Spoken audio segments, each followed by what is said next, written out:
Tournament week begins and the city of Augusta is kicking into high gear to make sure everything is in top shape for when guests arrive. From cleaning up the last of the debris to traffic preps and everything else needed to make sure the city is ready to welcome thousands of visitors from across the world. As we all know, tournament week comes with some pretty bad traffic, and today the city laid out its plan to help alleviate some of that pressure and keep your commute as painless as possible. Yeah, your Sydney Hood joins us live near Riverwatch Parkway. Now, Sydney, we see the same preps each year, but what is the city doing differently this year?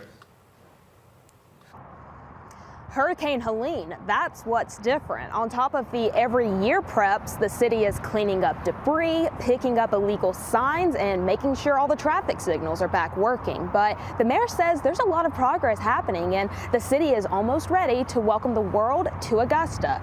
But going back to traffic, I wanted to show you drone video we took last year on Washington Road. John Usry with the city's traffic engineering department says on a regular day, Washington Road sees roughly 55,000 cars. Now, if you think that's a lot, Usry says that number doubles during golf week. So there's still some prep work for the city, but the end goal, they say, is to make the experience as seamless as possible.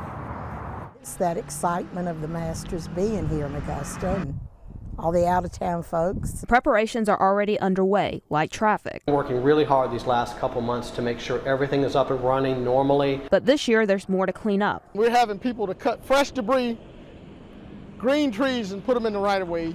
We would ask that they not do that, give us an opportunity to clean up the debris that was a result of Hurricane Helene. Mayor Johnson says the city is tasking code enforcement with putting a stop to this. Perhaps make citations. I mean, it's a very serious issue.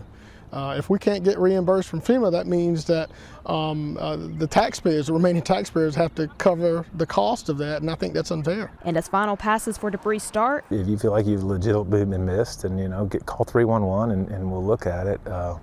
But just bringing debris out at this point is no guarantee that it's going to be picked up. Looking ahead to golf week, people are out of their homes because of damage, and so I try to think about what they're going through, that maybe Masters this year isn't the same for them. And I was very lucky my home wasn't damaged.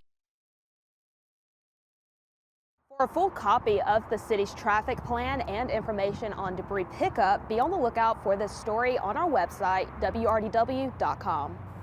Thanks for following that, Sydney. It's always a time where it gets really busy, and it's always a good reminder to pack your patience, and you might have to get up earlier. Absolutely. Still a lot of work to do for a lot of these people who are trying to welcome guests into our city. Thanks again, Sydney.